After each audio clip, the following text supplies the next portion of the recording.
Hello, Kate. Welcome. Thank you, Jay. Hello. How are you doing tonight? I'm doing, you know what? I am doing good. It's funny because I realize you keep saying like I'll see you tonight and I'm like, yeah, except for it's going to be day for me. There's a time change. I actually Yeah. I lived in the Pacific time at one point in time for a year. Yeah. It took quite a while to get used to, and then by the time I got used to it, I moved back here to Eastern Standard Time, and Yeah.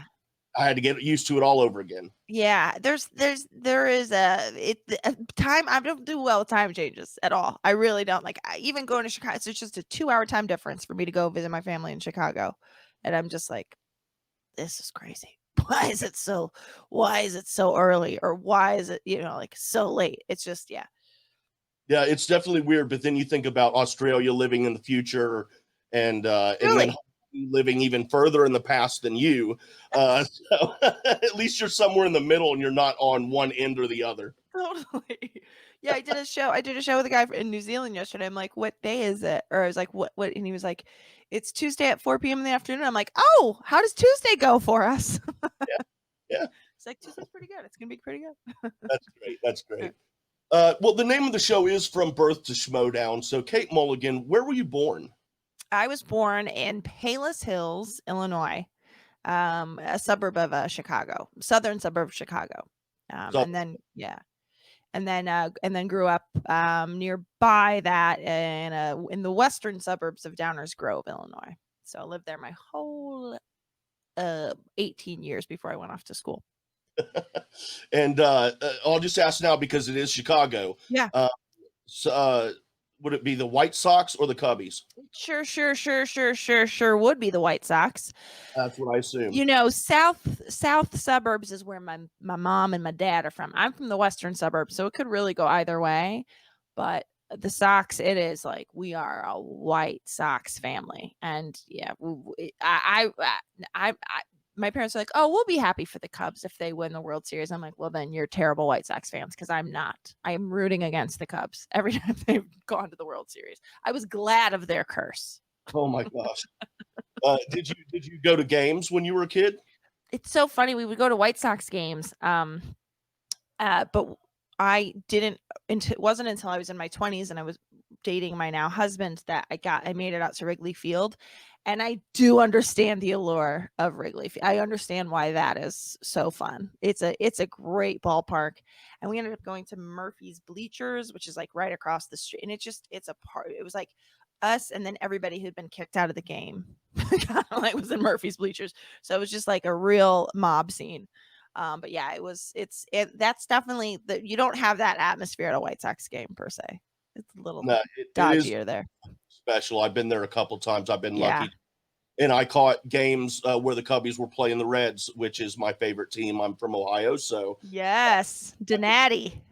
yeah, yeah. And one of them was with my dad and brother, which was great. It's always baseball's one of those where it's great feeling to go with family, especially like a father son, father daughter, grandfather Absolutely. stuff. So Yes, yeah, absolutely. Is baseball, it looks like from the looks of it, you've got a Griffey jersey behind you. Um Now is that Griffey or Griffey Jr.? I don't see a junior there. that would be Griffey Jr. Okay, so that he just didn't. He was like, "Don't put the junior on the jersey, guys." Yeah, yeah. Okay, I'm but you're pretty like, sure Junior. That actually it was a friend of mine's, and he had moved in with me for a little bit, and then moved in with a girl. oh, Uh, a lot of his stuff behind, and after his passing, oh, I'm sorry. went and kept that and hung it up behind there. We went to a lot of baseball games I was gonna together. say, is baseball your sport? Yeah, that's the one I like. That's the one I like the most. Yeah. And we'll get to the Schmoedown Yes. here in a little Yeah. bit, but that's the one that I compare the Schmoedown to. Is when you talk about it being a sport, my go-to is baseball because I understand it more than I do some of the other ones. So Yeah. Oh, I love that. I'm sorry about Harry your friend. Caray's restaurants in Chicago also. What'd you say? Harry Caray's restaurants Oh, in yes. Ah, yeah. Yes, absolutely. one of the best burgers I've ever had in my life. I mean, grease dripping on my nice shirt. Yeah. I'll tell you what, there was a Mike Dick, I believe has been canceled, but he had a restaurant too by where I used to live when I lived in the city. Ditka's Bar and Grill, I want to say it was called or something. But that was like, it was like Harry Carey's, Ditka's, and I swear to God, Michael Jordan had a restaurant too. I swear he did. But He did. He did. I can't remember the name. I don't know if it's still a thing, but Was it 23? That might be stupid, and that's why I'm, because his number was 23, and they that's should call it 23. I want to say it was like Mike. Well, I don't know. We'll have to. That's neither here nor there, I guess. This is what I told you. You're gonna get too. It's gonna be too long because I talk too much. there's no such thing as too long with you, Kate. I'm gonna look it up. No, I'll look it up while you ask the next question, Jay. I'm gonna look up Michael Jordan restaurant. Okay. Well, I was just gonna ask, what is your first memory as a child? Like that very first thing that you can remember. It's a great question. I feel like I have like a very, very vivid memory of being 6. I don't have I have like a memory of being in preschool, and there was a rice bin in my in the preschool classroom, like a sensory thing. And I remember I used to love the way the rice I would like I remember like I like to put my hands in the rice, and I also remember like filling up we had like empty milk cartons that you could sort of scoop the rice in, and then when you tipped it over, it kind of went goog goog. I don't know, I still don't know what the phenomenon of that sort of like the air like but I have like that distinct memory, and then I don't really have like there's just like sense memories that are not like, oh, there was that time we went. It Yeah. was not until I was 6, and then at that point, I remember being on the Jersey Shore with my, dad's extended family and sort of, like, loving it there and making my first joke that I remember people laughing at, and I remember, like, where I was I remember that, but, like, other than that, I remember, like, pushing and I don't know how old I was. I remember walking in the grocery store with my mother and, like, when she wasn't looking, like, sticking my finger into the ground meat because I liked the way it felt, like, Yep. just, like, poking. So, it's really just sense memory up until 6, and then at 6, it's like, that's when I started to have memories. Do you remember what that joke was? That Yeah. first. Oh my god, absolutely. And Jay, it is, like, truly it's become such a, anecdote for like what my life became and who I became, but also it might have just been like a good moment of me connecting some dots and making a joke, but like I've made it into this much bigger thing. I can't tell you how many times I've told the story. My so we were on the Jersey Shore, as I said, and my father's extended family, like his cousins, we'd never met them until then, and they were a very different breed of like other than like my dad's sisters and like my mom's family. It was like a very fun, hearty, like alcoholic, but like fun alcoholics. Like it was a totally different energy. And also my uncle or my dad's cousin, who I call my uncle, had just that year been in a horrible explosion Mm. and he lost his leg and his finger. So it was his first year back at the Jersey Shore, and he had his leg, his brand new leg that he was given. He had like a swimming leg, and he could take it off, but he was in a lot of pain. But he was the funniest man I'd ever met. He would take his fake finger. And it was basically it was his fourth finger that was blown off. So he wanted to have a fake finger to be able to wear his ring, his wedding ring. But he would like put it in a box and like wrap the box and give it to you for Christmas. And you'd like open the box and find I mean, he was just like such a funny guy. He is such a funny guy. And I remember like just like loving that vibe of like, this guy's got this whole like even at 6, I was like, this guy is so amazing. Like, what a fun dude. And like he doesn't have a leg. And that's new for him. And like they had a son, they had a 1-year-old who had a severe cleft palate that had already at that point gone through 9 surgery. I mean, I think that stuff I've processed more as an adult, like how on earth, but like there was just a vibe. So my dad and my mom go away one afternoon I forget where they were, but they come back. I'd been with my dad's cousins and their kid, and they come in and they're like, Aunt Minerva died. We just found out, we just got a call, Aunt Minerva died. And it was like my dad's aunt. She meant nothing to me. And the air kind of changed. It was like sad news. And I was like, oh no, no, that's not what we do here. We don't do sad air. We do happy air. And Jimmy and Julie, who were staying with the cousins, were like, what happened? What do you mean she died? What happened? They're like, they found her in the pool, in the swimming pool. And 6-year-old me goes, maybe she had a stroke. Oh my gosh. Which my parents were horrified. Jimmy and Julie, my dad's cousins, immediately were cry laughing. I remember feeling like so exhilarated by getting laughter and also getting in trouble at the same time for the joke. And it really is like a pretty defining moment of what what I would become to be.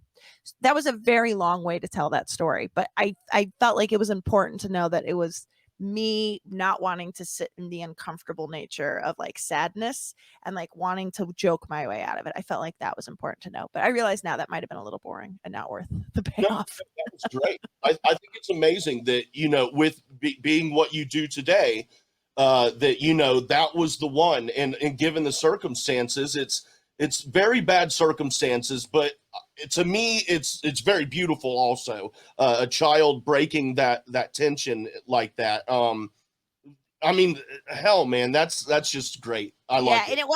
it wasn't in our defense, in my defense too, like it wasn't like my aunt. It was like it was it was like an aunt of an aunt, so it wasn't like I was being disrespectful of somebody I knew. I was definitely being disrespectful of somebody that they knew. But they, two of them really laughed hard at it. And actually that same uncle, when Mark, when Schmoedown was out in New York at the end or at the beginning of 2020, the last live event that I went to, Mark had me do stand up at the New York Comedy Club, and my uncle, that same uncle, my dad's cousin, showed up, and I got to tell the story there with him listening, saying like, this is a guy that inspired me to like be funny. And he was like, it just meant so much to him to hear, because I don't think he knew that like he had been a sort of inspiration for me, in sort of pursuing comedy. So every once in a while he'll text me a joke. To this day, I feel like he's like, oh, I guess I better keep this up. Well, obviously that moment meant a lot to you, and it obviously, again, it shaped who you are today. But was that the first thing you remember wanting to do as a child, was working in entertainment, or was there something else? Because and I am talking on that level of like how, at one point I wanted to be a fireman, and I wanted to, Totally. that I am including those. Yeah, I know. I think for the longest time, the thing I really was sure, I saw the movie Rudy, and I was sure I was going to be the first female football player for Notre Dame. That was it. That was all it was. I knew in that moment that of the story I just told, that I liked getting laughs. I knew I liked getting irreverent laughs, but I never thought it honestly, it didn't even occur to me that it was a career, especially growing up in the Midwest. It's not like my kids are going to grow up here and it's like Auntie Lily's on TV and Uncle Jared is on Broadway, and like there's just like you can't like that is actually, oh, their friends' parents here make livings, and so it might occur to my kids more. God, I hope it doesn't. But and like their father writes on a children's television show, like it will occur to them. I just felt like TV and movies were there, and it didn't occur to me that like people wrote them and people made them and there were actors, and like that's something you could do.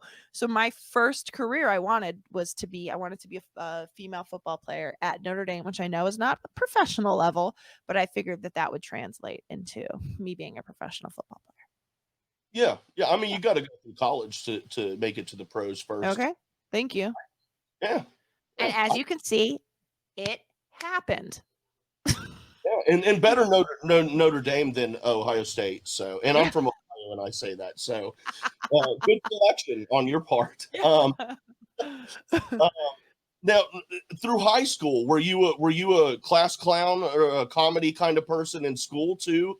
Yeah, I remember senior year being like really incensed that Wendy Lindenmeyer got class clown because she was campaigning for it. It was such a weird and then I got like, she was just like, you guys are gonna vote for me for class clown, right? And in fairness, like when I look back at it, I'm like, yeah, she's definitely the more obvious She was more she was the more obvious choice because that was her thing. And I was like class clown-ish, but also I was like really serious about studying and like had a very strict mother. And you know what I mean? It was like it wasn't like, so I actually in the yearbook was most likely to become president. Really? Not exactly what you would. I was like one of those people who at a very young age, I felt like I didn't want anybody being excluded from anything. I remember I was on the speech team, and it's funny because I went to high school in the 90s, and like I knew what gay was, but there wasn't a lot of gay kids out. But I remember there was this great kid that I went to school with, Jim, and we went to speech camp together, and he showed up to the dance in a gold lame dress. And the people at this speech camp, like speech was like it was like performing. It wasn't just like, you would also like do like there was like events called like HI. Some people also call it the National Forensics League. Basically, it's known on the national level. But there's like humorous interpretation, which is like you play every character of a play, and you do like an 8-minute scene from a play, and you do all. So I was like in the funny things, or like you write a funny comedy that you play all the characters of. It was a very obscure thing, but so I went to this camp that summer, and I remember being so incensed that like Jim got kicked out of the dance for wearing a gold lame dress, and like it didn't occur to me that it had anything to do with like gender. I was just like, that what a strange, and like I remember being like, we can't let this happen. And there was also like I was there for both weeks of the camp, and then the next week at that same dance that they threw, um I remember there was this sort of chubbier kid there who was like just sort of standing off to the side, and like he wasn't in any of the cool events. It wasn't like he was in the funny events, or like he was in extemporaneous speaking or whatever. And I remember being like, well, I'm gonna dance with him. And like I went over and like made sure like that I danced with him. And like I remember the next day they like gave out weekly awards, and I got like the citizen award for including others. And I was like, this is just like, it's actually shouldn't be a special like we should all have been dancing with that kid. Like what's so I think that definitely carried over more than just like 2 weeks at camp. I feel like that's also probably how a lot of people saw me in high school, was that, you know, I wanted to like I wanted everybody to like me and everybody to laugh at me, but I also wanted to be like nice to everybody. Um and I think that just got in the way of me being class clown. Well, that's okay because What's one, important? Being funny is important, Jay.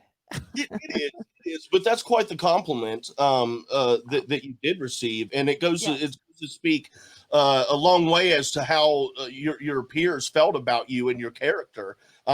That's very flattering, and I'm not gonna. I asked this without wanting an answer, but I would just say, where's old girl now who won class clown? You know what I mean? So I you don't know. I should find out if she's working at Michael Jordan's restaurant. told me. Michael Jordan's Steakhouse. Oh no, but that's not it. Oh, Michael Jordan's restaurant, yeah. And there's still one in Oak Brook, Illinois. wow. No, and for the record, I mean, she actually was a really good friend of mine. Yeah. But also, where am I, Jay? Do you know what I mean? Where am I? Well, you're in a really good place. You're really good. I actually, I'll tell you what, I make that joke, but that joke actually could be seen as like diminishing this community. If I never do another thing in my life, but just get to be in this community of people, because I'll tell you what it is, Jay. I feel like this is a community of people that kid wouldn't have been standing off to the side. That's how I feel about this community. Like this is not a community of people that lets anybody stand on the side, and I love that. I just feel like I found my people on some level. So yeah, I would, if this is all that if the most I ever get to share my comedy or whatever with is in the Schmoedown community, I had what a great run that is, man, because it's a great community, and I'm so lucky to be part of it. Well, as a part of the community, we feel the same way about you, and Wow. so the others who are part of the Schmoedown. So that's a two-way street for sure. So thank Well, you. thank you. Thank you. Also, I realized I sound pretty vain about how I was in high school. I wasn't trying to toot my own horn. I guess what I meant to say is that like I also had sort of I feel like when you're the class clown, you probably don't spend much time caring about people's feelings. And I like definitely was a person that was like, I hope everyone's okay. No, what was the name of the high school that you went to? I went And to what? Downers Grove South. That it was it was actually technically in my later years I've learned two things. One, it's actually called Community District 99 High School South, and there's also a North.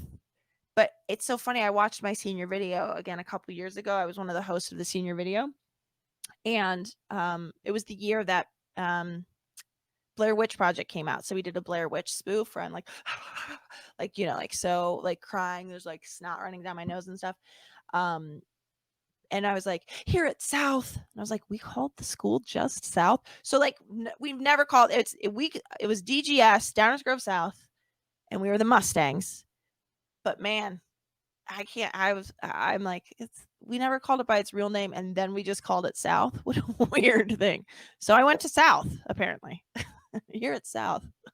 That's great. Yeah, we were Trojans. Our North, Downers Grove North was Trojans. Yeah. Were you purple? Purple and white? Orange and black. Oh, okay. I can deal with that. Yeah, the football helmets are like Michigan University style, but orange and black. So, ooh, I like it. The pep band plays the Michigan fight song for the. Get out. Yeah. Wait, where in Ohio were you? I'm about 45 miles northwest of Dayton. Okay. So, and which would also place me maybe 20 or 30 miles off the Indiana border. Okay. So, Ohio is so strange because you're East Coast time. Yes. I'm realizing that now. You said that you're on East Coast time, but not all of Ohio is East Coast time, or is all of Ohio East? It is. Okay.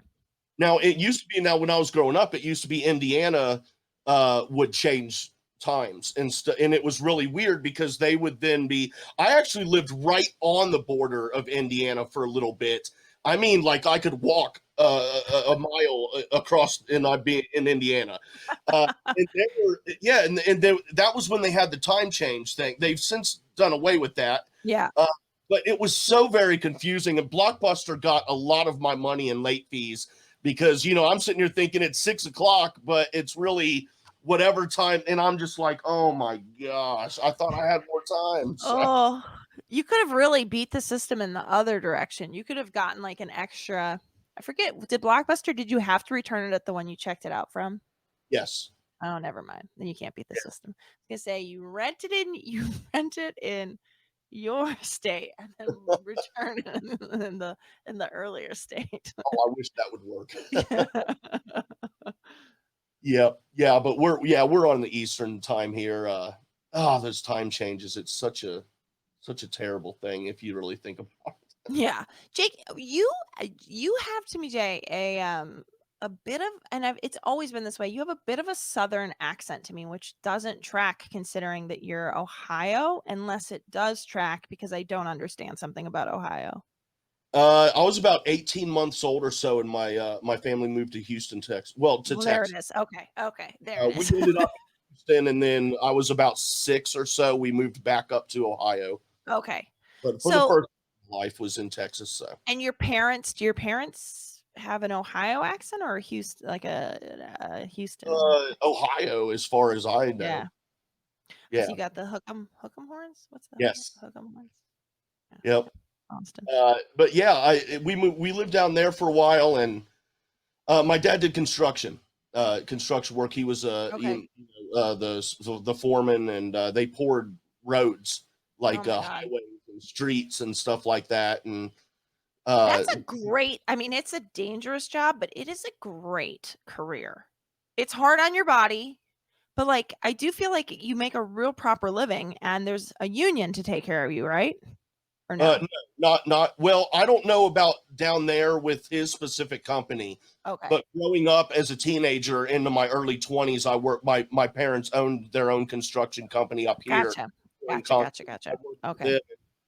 There was no unions for kind of stuff But then. also, if your parents own it, maybe you didn't need the union to protect you from them, or maybe Uh, you did. oh, you never know, huh? No, they're great. It was really fun. It was hard though. I got two older brothers, and I worked with both of them and my uncle. And you're in the hot sun, 90 degrees for 12 hours, It is pouring, hard work. and and being around family, it's easier to allow yourself to get more upset and talk more, say more aggressive things than you would just a regular coworker. Totally. It made for Totally. interesting times. Yeah. Yeah, that's true. Okay, really good point. Yeah. Another thing I always think about too is like plumbers. I feel like plumbers make such a nice living. And it's not like pleasant work per se, but like you make a good living doing it. But I guess I've always sort of lumped like construction workers into that too. Like, I feel like construction, like some construction workers are just straight up rich. Like some people just like really, and like, or construction owners, I should say too. I'm like, but yeah, there's ins and outs of every job. But yeah, the manual labor of that job is really hard. So Yeah. also, you're fair skinned. That sun couldn't have been good for you. No, it wasn't. I'm like a vampire. I like the dark. I like coolness. I hate the light, the sun, the heat, everything that comes with it. No, I would get sunburnt so fast. Yeah. You get the what do they call it? The redneck tan, the summer tan on your, the back of your neck is Yep. red, and then Yep. my arms are Farmer red. But tan. you take Yep. off the shirt, and I'm pale like a ghost. Uh, What was your first job? my first job was babysitting. I actually started babysitting when I was 10, which is an absurd age to start babysitting at. But it was just, I grew up in this really lovely neighborhood. Um, I don't even know how it would be described, like what the sort of category it would fall into, but there was like common grounds, and there was like a pool, a neighborhood pool. So in the summer, we didn't have to belong to a pool. We could just go to the neighborhood pool and everybody could swim. And like no neighbor, it's just so strange to think, like, especially living in LA where it's like every single one of my neighbors has a pool except for us. Um, it's so strange to think about, like, that's so weird. Like we had a pool that's now like the size of what like people have in their backyards, but it would be like, it was just like a very communal place, and there would be like a progressive dinner and a lobster bake. And that turns out later, I found out that like my parents paid a homeowner's fee to live in that neighborhood that maintained all of that. And so part of like just being in this community was people were like, "Oh, Kate's 10. She can watch my kid while I go to this thing." So it was just like within the neighborhood, I sort of bounced around to different families at starting at the age of 10. And like the mom would usually be like, "I'm at the craft fair. So we watch the kids while I'm at the craft fair." It was a pretty idyllic upbringing, honestly. But that was, yeah, babysitting kids was my first job. And then my first job out of the neighborhood, out of people's houses, was I worked at a portrait studio as a receptionist my senior year. When we were doing our senior pictures, I worked at the portrait studio there. Hmm, that sounds interesting. Yeah. It's actually funny because when I was those couple of times that I did Collider, one of the photographers that I used to work for there, when I was like 18 years old or 17, but it was this guy, Jeff Wood, who was like, "Oh my God, Kate Mulligan, you worked in he was like, he listened to the Collider live show and like had reached out during one of them, which is funny. I hadn't thought about that in forever, but shout out to Jeff Wood. Um, that's great. I do. Speaking of Collider Live, I did want to ask you about something to Yeah. expand on it, if you would. You worked as a Harlequin for at least a short amount of time. Could you explain exactly what that is and maybe talk about that experience? In the I guess it would have been 2000, winter of 2004. No, winter of 2005, excuse me. I was living, my parents had a condo that I was renting from them, truly paid my parents rent. Um, I mean, in hindsight, I'm like, they gave me a really good deal. But they made me pay. Good for them, I say. So in order to sort of make ends meet, I had all of these different random jobs. I was a receptionist out in the North Shore. I was teaching theater classes at Through This Theater, which is where Michael Jordan's daughter was a student. There was all of these different like little, I was still nannying. And then one of the things that came up was a traveling, I think we called it a Jester, but Water Tower Place is this mall in downtown Chicago on the Magnificent Mile, and they had a New Orleans. This was 2005 because they did like a New Orleans themed Christmas in honor of Katrina, which I think had happened the prior August, and so it was like I was like a traveling jester. I was Poppy, and I would try.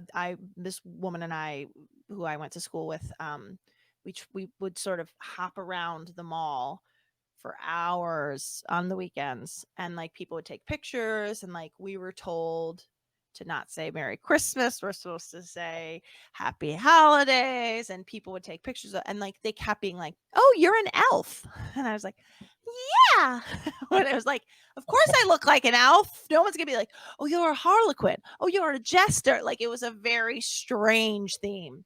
But I still have talk about sense memory. I can still to this day. It was and I know I don't get to say, like you poured concrete. I don't actually get to say this was hard, but it would be like 8 hours with maybe 2 30-minute breaks in it of like I would hop. I would do like sort of like the Wizard of Oz hop. And I'd be in like full makeup. Then I'd have to sort of travel around and like I ended up like doing bits with like the revolving doors where I would be like, oh, and like try and get people to come into the store. It was just, but there was a Lush. I don't know if you would, I'm sure not, but there's a store called Lush, which is handmade like bath bombs and body butters and stuff. And it's the smell of it to this day. If I walk past a Lush, I'm immediately 23 years old inside Water Tower Place at Christmas time, sweating my balls off on like hour 7, feeling like I'm dizzy and can't see straight. And it because there was a Lush in the where the Marshall Fields was. There was like a Lush, or I think it was Macy's at the time, in the basement of the Macy's, which is where I was like prancing around. It was not the best job I've ever had.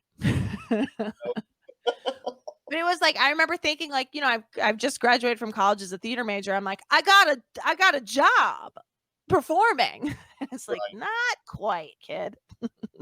Thinking back now, can you think of any way in which that job positively impacted or helped you in any way in the leading up to now, or is it just something that it was just an experience? I think that it wasn't necessarily the job, but it was sort of I think it's like fun to collect stories. And so I think I say yes to a lot of things, or I've said yes to a lot of things between then and now because it might be because everything's temporary. You know what I mean? Like that's something I always like when I really start to spiral out about something, I'm like, this is like nothing. It's like the worst part about life is that nothing is permanent, but it's also a great thing about life is that nothing is permanent. So like whatever discomfort you're feeling right now, it's temporary, and that I have the agency in my own life to like if I need to walk away from a job, I can do that. Like I didn't in that case. It was truly a temporary job just for the Christmas season, but I think yeah, like it made me like take on more stuff maybe. I did like a bar show for a while out in Chicago where it was like a sort of like a cabaret show, but like a comedy version. And it was yeah, it was sort of it just like weird experiences. But yeah, that was not a long-term job. I think something that it was something that like definitely I wasn't in a comfort zone. It was physically uncomfortable, but also like then I would have encounters with people. Like there's of course a person that's like, I want you to say Merry Christmas to me.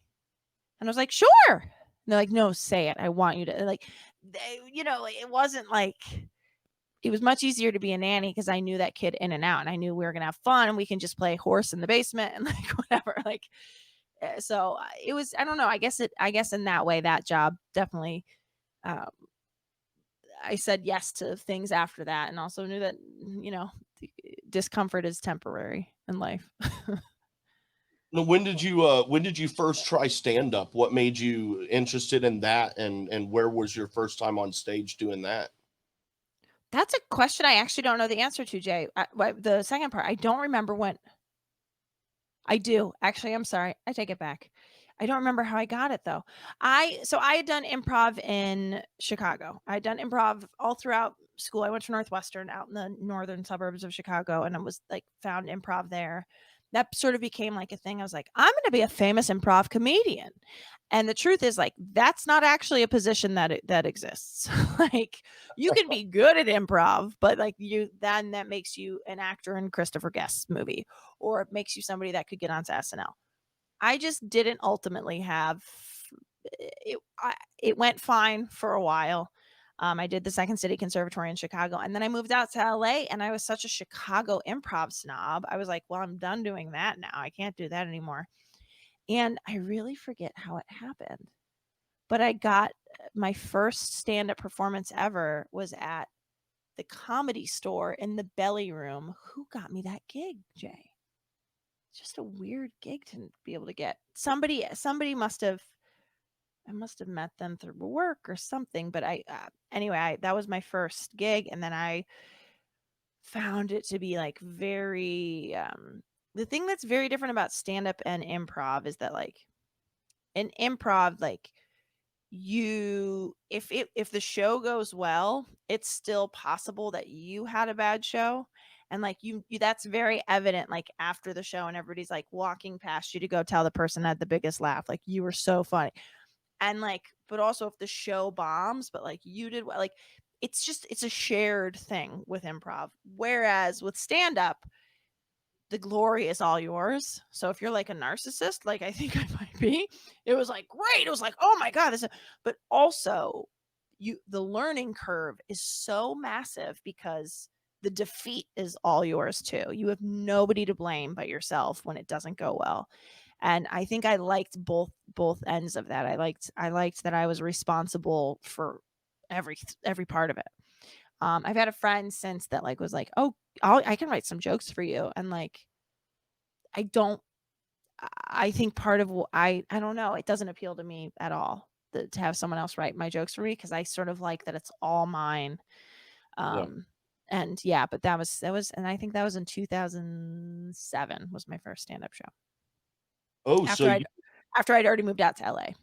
okay, so you dipped your toe into acting before the stand up. Yes, and And improv before the acting. Yeah, yeah. the Dead Girl, in which you're Yes, credited as Party Girl. party girl. But what? How did that come about, and what was that overall experience like? So I worked for a company, and actually, Jay, it's a little bit of a quiz for you as a movie buff yourself. If I say there is a company that has a boy jumping off of a dock as its logo, would you know what that production company is? Could you picture it? I can picture it. I'm not sure that it's Tomlin, but that's the only thing coming to It's mind. No, not. no. It's Oh, what is it? Lakeshore Entertainment. Okay, okay. I So know it's that image yeah. very.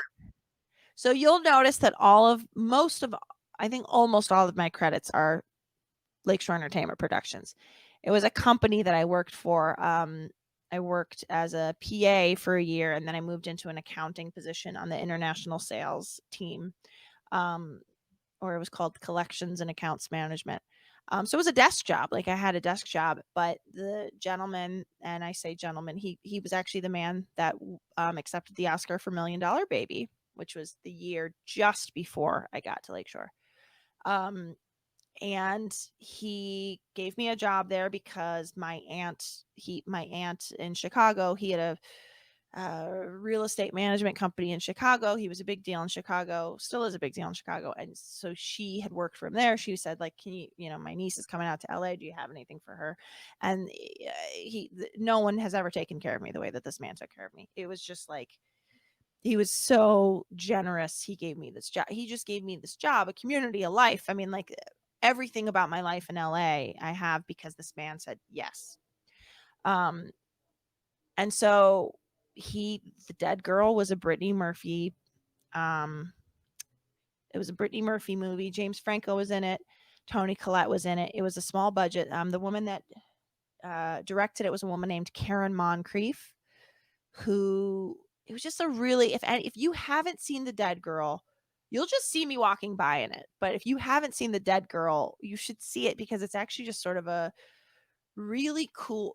I feel like it was a little bit ahead of its time, and it was a low budget sort of indie film that really didn't get much traction. I want to say it was one of the last things Brittany Murphy did, but that could be wrong. Because she has since passed, if I'm not conflating her with somebody, confusing her with someone else. I just She can't has, right? remember. I can't remember when. But my scene.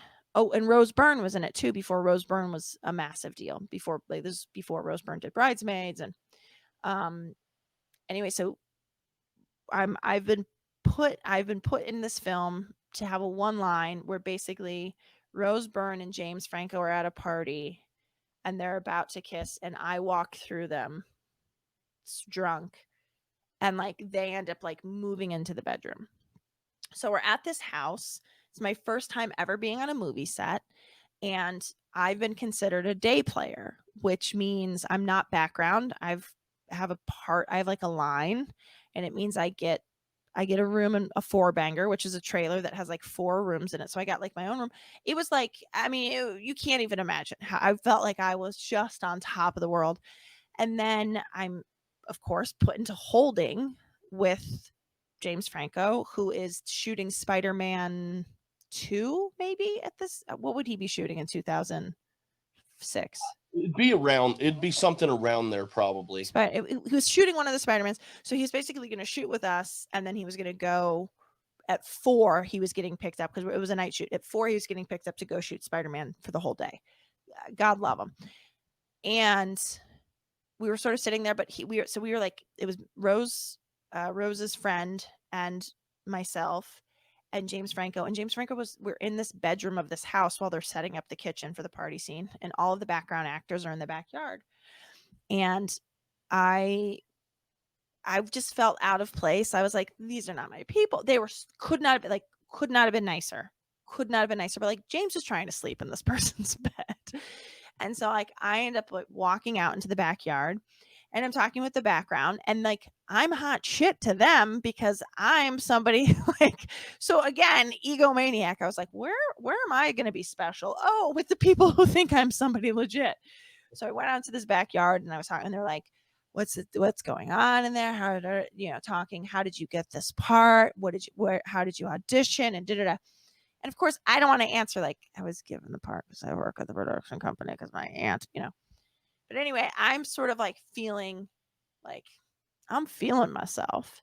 And at some point, somebody opens the sliding glass door, the room that James Franco is sleeping in, and sort of yells out like, okay, background, we're calling you in. Kate, come back to makeup. And like, so I'm like, anyway, guys, I will see you later. And I turn and I bounce so hard and so loudly off the sliding glass door, which has been closed. Oh.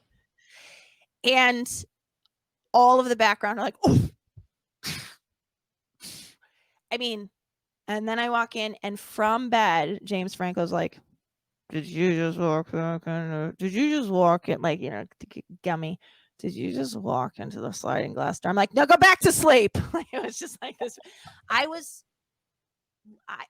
Whenever you feel good about yourself, like, or that you're too good or that you're better than it, check yourself, because you're about to get checked. And life was just like, stay humble, bitch. You're an idiot still. And that was my first movie experience, was bouncing off a door that had just been closed, like while I was like, bye guys, enjoy guys, bye, you're welcome for my time. I mean, I deserved it. It was well earned, that slam into a door. That's great. Well, I mean, it had to be a humbling moment. Oh, no question. And I honestly, every once in a while, and I'm like, if you're feeling yourself, you need to stop, because something's going to level it out very quickly. That's sound advice. Another film that you have in your bio, Fame, credited as karaoke singer. Yes. Tell me a little bit about that. Yeah, so Lakeshore just kept putting me in movies, and some parts were bigger than others. I think this sort of probably this was probably my biggest part, but it was also the most fun I've ever had on a set. basically it was the remake of Fame. Megan Mullally and Kelsey Grammer in this remake. There was a really talented kid named Paul Iacono who was in it, who I was like, this guy's going to be a star. And I don't know that he is, which I'm almost like I'm equal parts sad and happy because I'm like, he got out of the business. I mean, but it was just it was a day that we were shooting at this weird bar somewhere in LA, and Megan Mullally had also gone to Northwestern, so I had talked to her about it. She could not have been. It was just I was genuinely with nice people all day long, and my job was to perform bad karaoke, which is like actually so easy for me to do because it's me just performing karaoke. So I was like, I got to keep getting up and performing it. And Megan Mullally walks the kids in. She's taken the kids from her high school that she's teaching, the Fame kids, and she's like, see that, kids? And don't forget, have fun, and so she like points, and I'm up there like, straight up now, tell me, do you really want to love me forever? Like, I'm just selling the thing. But it was a long shoot. I mean, we were doing it for hours and hours and hours. So I really got close with not close, but like I remember Megan being like, oh, I can't stand, like, I live on a hill. Nick and I live on a hill. And like, I just see these, I'll be driving up and I'll just see like these horrible people that are our neighbors, like making their nannies walk from the bus stop up the hill. I'll just put them in my car. I mean, truly one of the nicest human beings, like taking people's nannies to the house for them because she can't believe the people wouldn't drive them up themselves. Right. Or cleaning ladies for that matter too. So I just remember being like, oh, I love this woman. And then Kelsey Grammer, not the same vibe, I wouldn't say, but he at some point was like, I was talking with one of the producers who I knew because I worked in an office with him every day. And I really, really hated when people on set found out that I worked for the company, because I felt like not only because it made me feel bad about myself, but I also felt like I didn't want it to cheapen the project. Like I didn't want like Megan Mullally to be like, oh no, Lakshore's just putting their office girl in here. Like I didn't want it to, like, I wanted everybody to feel good about the job they were doing, and I didn't want to feel like I cheapened it because I was there and like this guy was so nice to put me in. So this producer and I were talking, and like I was doing bits and whatever. And Kelsey Grammer said to him, he's like, she's funny about me. And I remember being like, and then like promptly getting like a vibe from him that I was like, okay, I'm gonna go back to Megan. And this is a crazy story. She said to me, I'm doing a pilot. She was doing a pilot with the woman that ended up that was playing Larry David's wife on Herb. What's her name? Oh. Why can't I think of it, Jay? I'm embarrassed. But I can picture her perfectly in I my want to mind. say Christine Baranski, but it's not Christine Baranski. Oh Mm. Lord, this is horrible. I'm embarrassed by this. But anyway, she was doing a pilot at the time. It was called like Dog Eat World. I forget what it was now. What was it? Anyway, bottom line, she was like, I'm gonna call you. I'm gonna call you. I'm gonna make sure we call you. I'm gonna call you. And so like I gave her my name or whatever, my number, and it was like there's 0% chance that she follows through on this. The number of times that people had been like, oh, I'll call, we'll try and get you in. Sure enough, my commercial agent gives me a call like 2 weeks later and was like, they've asked to see you for this pilot. I forget what it was called. I also forget the woman's name. And sure enough, they called me in to do this audition. And I was like, I cannot believe a famous person in Hollywood kept their, like, really made an effort to keep their promise on this. And I ate such shit at that audition that I am to this day still cringe thinking about how she took a chance on me and I fucked it up. Now, when you say that, what do you mean exactly? Like, if from your perspective, what went wrong in that audition? I'm a bad actress. That's A of all. It's just true.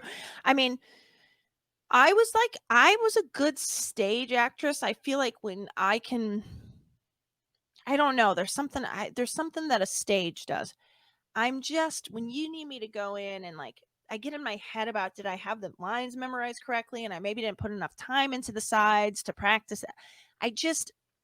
They were like, okay, there was just nothing. I didn't do anything remarkable in that. I was probably too worried about memorizing the lines, and like I'm sure I planned it a certain way. I'm like, okay, and then I'll say this word like this. I'm not a good actress. It's just the bottom line. I'm not a good actress. And I also, the truth is, part of the reason why I'm not a good actress is because I wasn't auditioning frequently. So when you don't audition frequently, that muscle gets weak. And then every time you do get an audition, it feels like such high stakes. And especially this felt like such high stakes. Like Megan Mullally called me in for this part for her show. I cannot mess this up. And I remember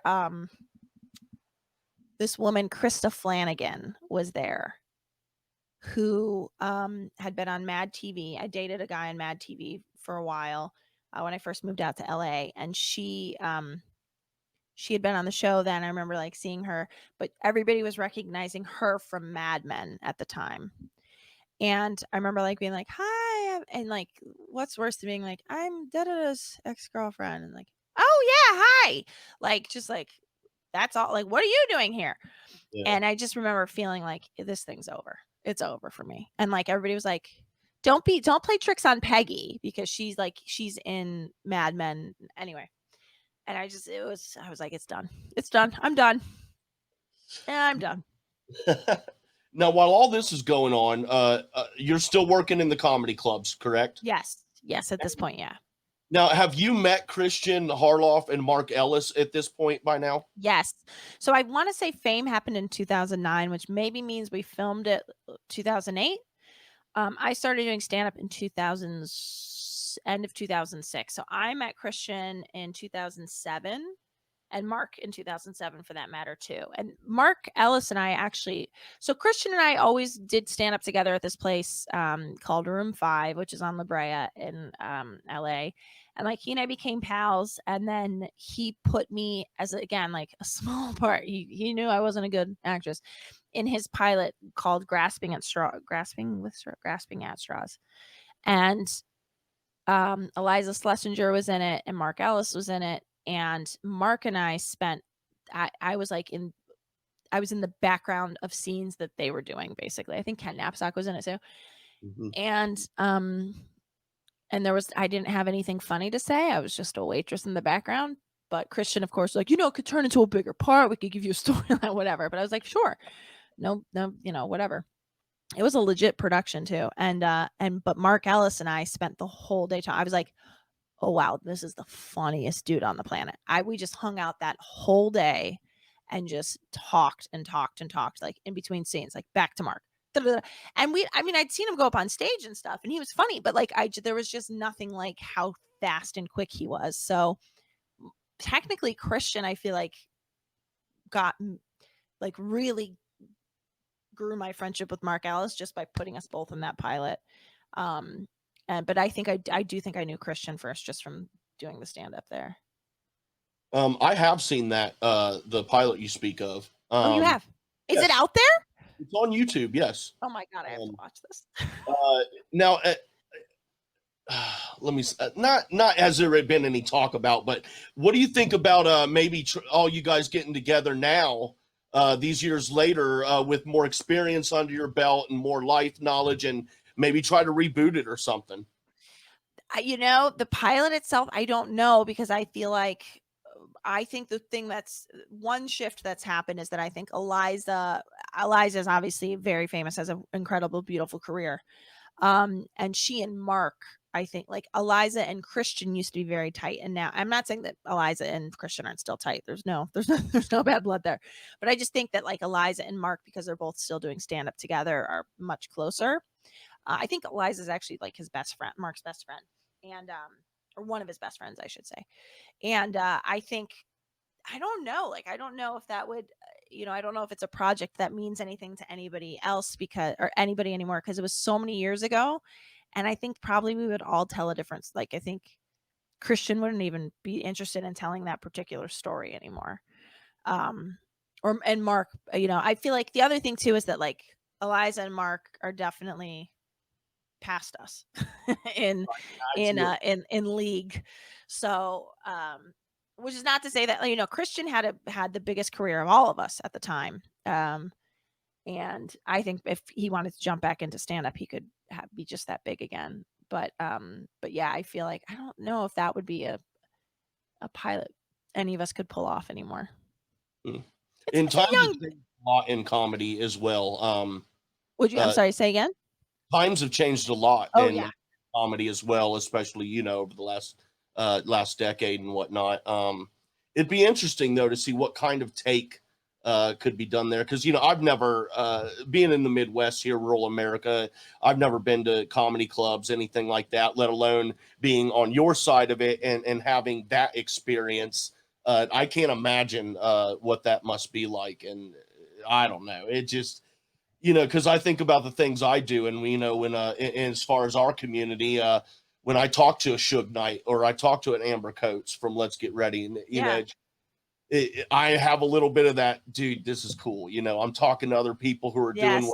I'm doing, and Yes. it's a really cool vibe. It's a really cool feeling. But comedy, that's a whole nother level. I think the thing that it's been so long for me. I don't know what it's like to be in a club now. When I do stand up again these days, it's by the grace of Mark Ellis, who is like constantly so generous and is like, not only do I not mind you riding on my coattails, but here, let me help you hop up. I mean, he'll book himself a show. It happened a couple weekends ago. He was like, I got a weekend in La Jolla. You want to come do a set every night? And I was like, yeah, I do. But it's also like Mother's Day weekend and my parents are in and I'm not fully vaccinated yet.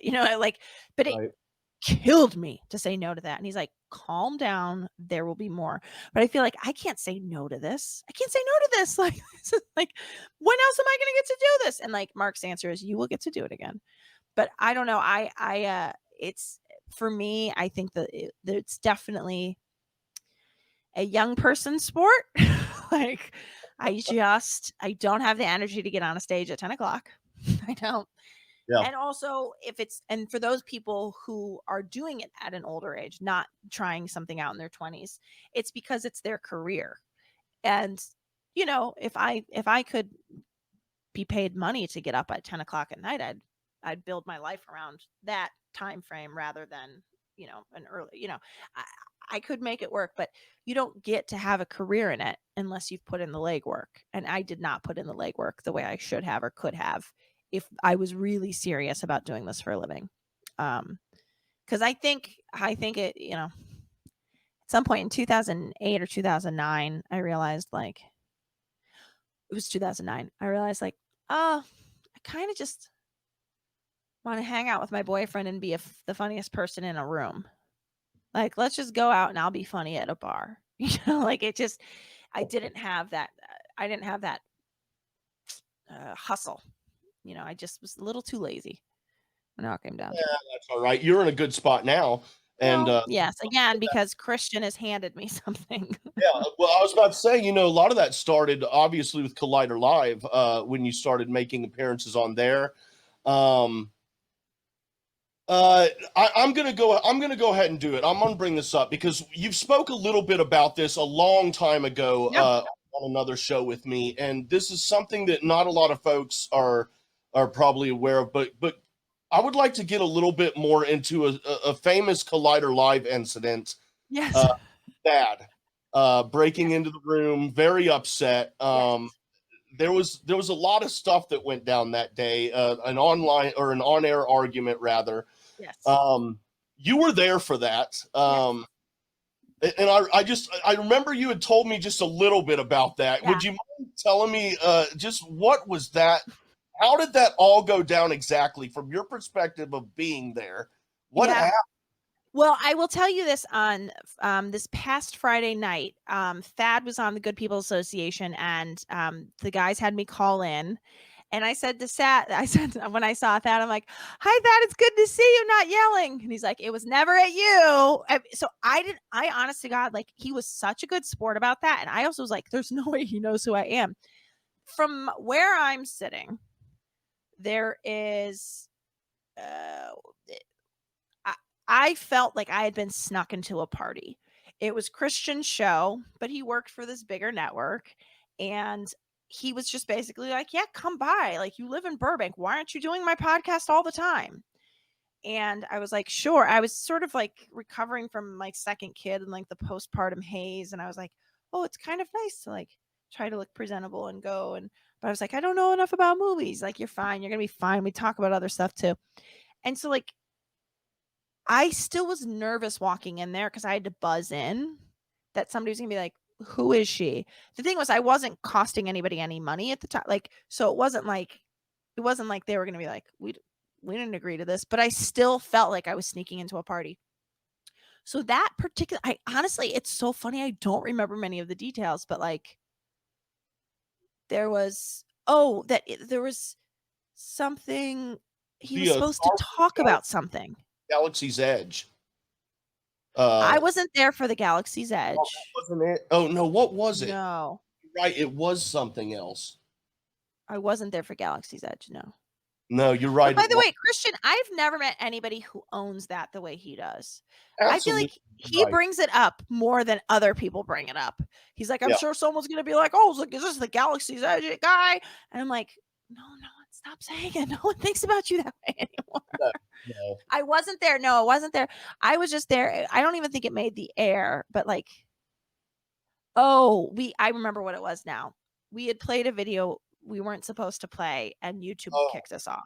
that's right. That's right. That's right. And Dad was upset with us because we'd been kicked off and came in, and then Christian's like, this, like, we have a guest here, and like it was, whatever it Yeah. was. You guys listen, in hindsight, I'm like, tensions were high because I'm sure the writing was on the wall for what was ultimately, that was like close to the end, honestly, of Christian's time there. And I think it was probably just like tensions were high in all directions. And I think, everybody was unhappy. So I think I witnessed just probably a bad day. But also, as I said, Thad's like been really cool when I said, I'm so glad you're not yelling. For the record, also, like, I am somebody who in a work setting, like, I have not even in a work setting, just in general, I have a temper. So like I will be the last person to ever be like, that was so crazy how somebody yelled. Cause like people at like my old job would be like, do you remember Pi Day? Like there was a nickname for me. I was Pi. They're like, oh God, is Pi Day Kate gonna show up? And What? it was just a day. It was like a day we were all at a pie competition at work. And I lost my fucking mind. Like I was on an episode of the Real Housewives or something. I mean, I was not cool. So Well, from anyway. a fan's perspective, that situation, like you said, dude, everyone is understanding that it's a work setting, it's stressful, all of that. What I take away from that is that even though in the moment it was probably uncomfortable for folks involved, we all understand as viewers, and we didn't take it in a very like a harsh way. It was very entertaining for us on the Yes. other end, but it was just one of those situations that I still have conversations with some folks and about Collider Live, and that's one of the first things that comes up is Yes. that. And yeah. Yes. Yeah. I mean, I go back and look at that. And I'm like, ugh. Mom and dad were fighting in front of the kids is like really what it comes down to.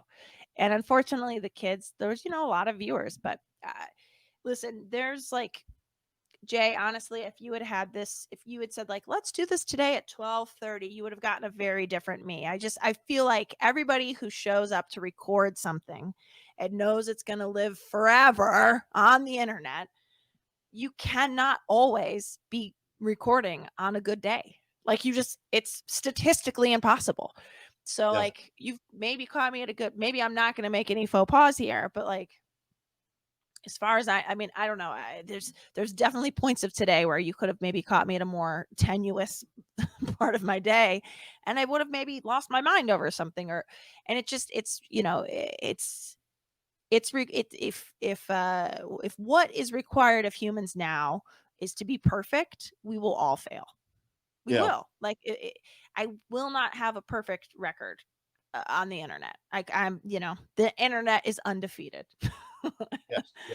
So I just have to show up the best way I can and hope that I don't know. I support everyone in that example. Yeah. Well, and it's real too. It's reality. It's not, it's not scripted reality like that kind of stuff, but it's just shows aren't going to be perfect, especially when you're doing them live. Stuff's going to happen. And I've never really liked the perfect, clean, polished type of entertainment as far as movies or music. I like it a little rough around the edges. I like in music, for example, I like if sometimes I can hear the guitarist maybe puts his finger on the wrong key in the, just those little things to me make it more refreshing for me as a person to soak and absorb that in. But yeah, it happens. It happens. But yeah, it just popped in my mind. I wanted Yeah. to about No, that. it's funny because I think too, I think a lot of times in those situations, let's say I make a joke today and it's really offensive. Let's say, or I say something that's like, or I go on a rant to you. The question is, do I afterwards double down on that? Do I then like stand my ground and say like, yeah, I stand by that horrible thing I said. Yeah, because like it's a person's prerogative, and if they said the thing intentionally and stand and like die on that hill, like that's fine. But I feel like a lot of times people will say the wrong thing and or do or behave in a way that they're not proud of later, and then actually be able to take accountability for it the way that I feel like Christian has done billions of times over. And I just don't even like when I look at him, that's not what I think about at all. I don't think about like it's I've like never once thought about that situation, the Galaxy's Edge situation, in a negative way at all. I ever. completely understand where he was coming from. Yes. Yeah. I never thought he was being harsh or rude or over the top. It just, he was being honest and he was Yes. giving his opinions and feelings. And also, he has since been like, "Yeah, that wasn't a great moment for me." Like, if he had been like, "No, but I believe it," like then we could be like, "Okay, well, I don't know if this guy's our brand." But like to me, like this is a guy that's like, "Ugh, I really regret that." I really, I think it really affected him. I think it really hurt him. The responses to that. So I hope it's not something that lingers in his mind. I mean, I wouldn't know because I'm not in his mind, but it's certainly not anything that lingers in my mind. Good. That's my Uh, Christian. now, I would assume also that you becoming a part of the Schmoedown happened around the Collider Live, maybe into the SEN live times. How did all that come about? Whose idea was that, and how did that build? So there was a couple, I don't want to give too much behind the scenes, but so I think basically, yes, in terms of Collider Live, I think Collider Live, I become sort of a Friday regular. And I think Christian can see that I'm interacting within the community and it's going well. And at that point he's like, oh, maybe you could do some stuff in the Schmoedown. And so then there was like an opportunity that presented itself before the draft that then fell through. And I think Christian felt bad that he had offered me this thing, but then it wasn't going to work. And I never felt bad about it. I sort of felt like I don't know what I don't have, like, this is a really cool show. I like what you do. I like that like, I know these people from this. This is cool. Like, it's very interesting, but like, it's okay. Like, you offered me a spot. I don't. If there's not a spot anymore, it's no problem. And then around Christmas of 2018, so right, I was about to fly back to LA at the beginning of 2019. So the 2019 draft's 3 weeks away. And he was like, there is a spot. There's a couple permutations of this spot. It can look like this, it can look like this, or it could look like this. And it ended up looking like me and Grace. Me is like the manager, and Grace is sort of like the advisor. And that's sort of how it came about. And I immediately said yes, of course. But then he was like, "I'm really sorry, the other thing didn't work out." But I was like, "You don't owe me any. You don't owe me this spot. Like, it would be cool to learn how to do this." And like, to his credit, too, like, he's really stood by me. I made a lot of I will continue to make a lot of mistakes. If I continue to live, I will continue to make a lot of mistakes in Schmoedown. But he really like, that Festival Darlings thing happened like first day we ever taped, and he like walked over to me. He's like, you just gave them their absolute strength, right? And I was like, okay. And he was like, didn't like, and then knew that I was going to get backlash from the community. And I feel like he has stood by me so much all of these like it's hard to stand by me sometimes. And I feel like he's been such a champion of me. But yeah, that's how it sort of started. And then obviously I let Grace go. Mm-hmm. And you have 2021, Kate, now. Yeah. Or was it 2020? I'm sorry, was it the 2020 draft? No, I'm getting my years confused. Whatever it would have been. I'm sorry. It would have been the 2020 draft. Yes, I'm sorry. I apologize. It was Christmas 2019.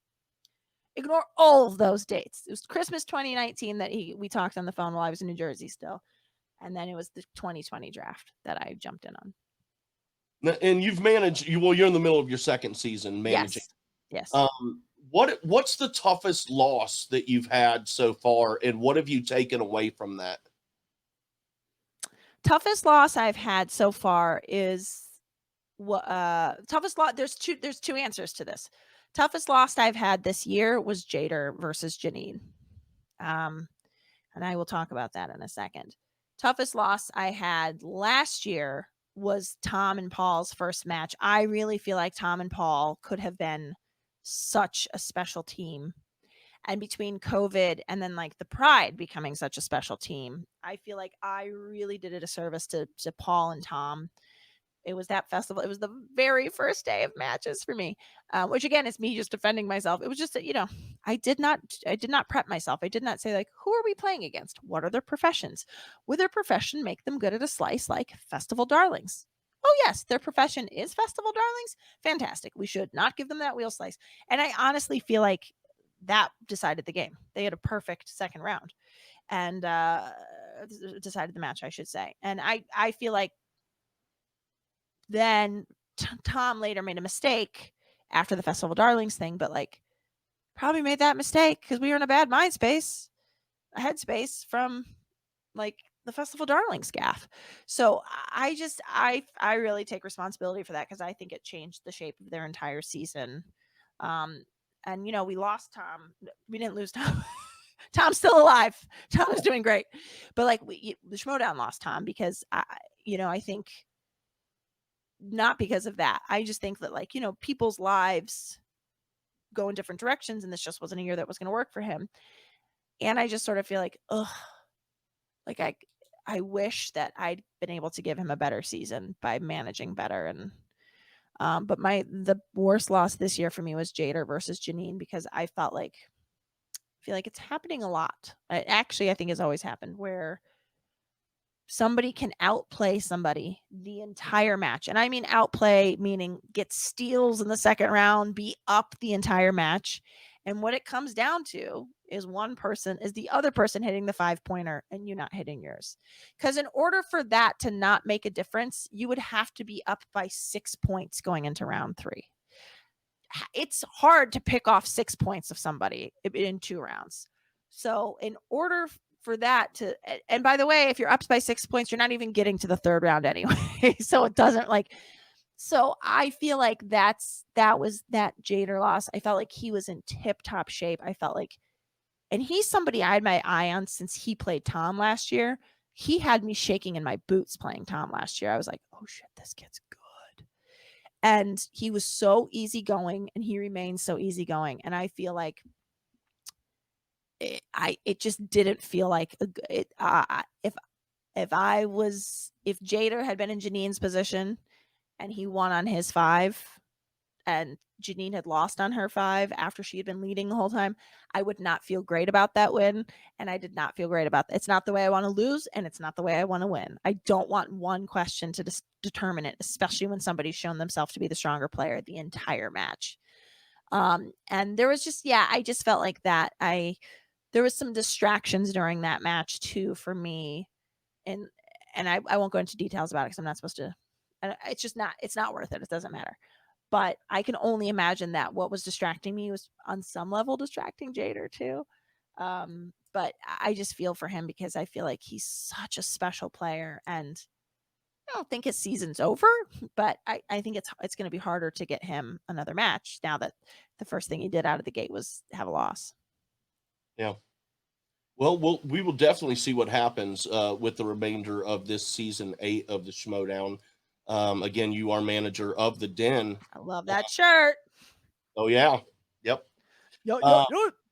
And to close out this one-on-one here with you, Kate, Yes. in honor of the great John Lipton, host of Inside the Actors Studio, I am going to ask you the 10 questions that he would ask each of his guests closing out that show. So, Okay. Kate Mulligan, what is your favorite word?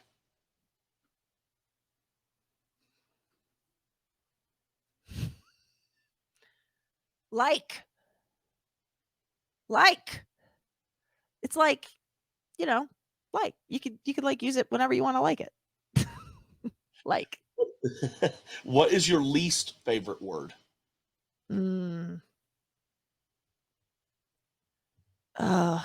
I just thought of this one the other day. Giardia.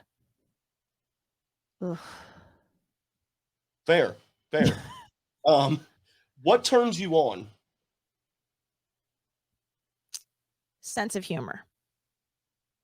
And what turns you off? Overconfidence. What sound or noise do you love?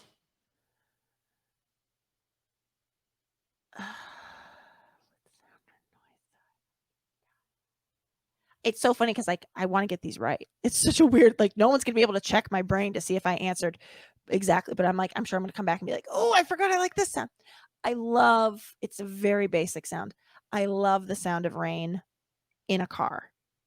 On the roof, on the windows. I love the sound of rain in a car. What is your least favorite sound or noise?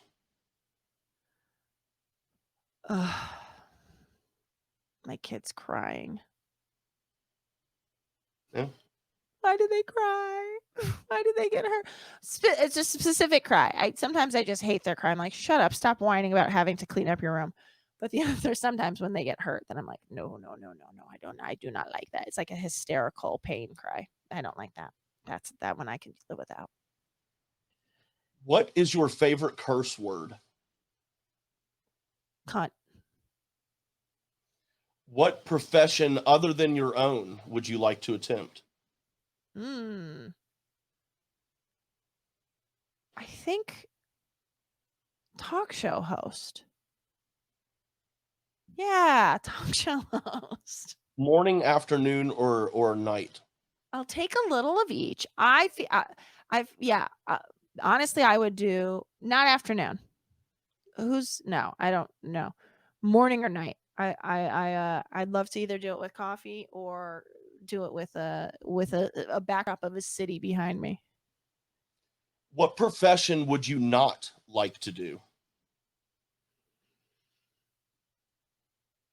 I have a friend who's a nurse at Children's Hospital. I don't have the constitution for that. It's such an important job. I don't think I could survive a day seeing that kind of misery in the world. If heaven exists, what would you like to hear God say when you arrive at the pearly gates?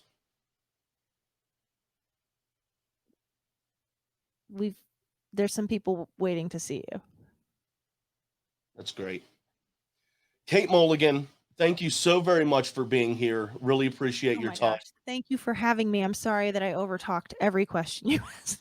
No, you did not at all. It was absolutely great. Thank you very much.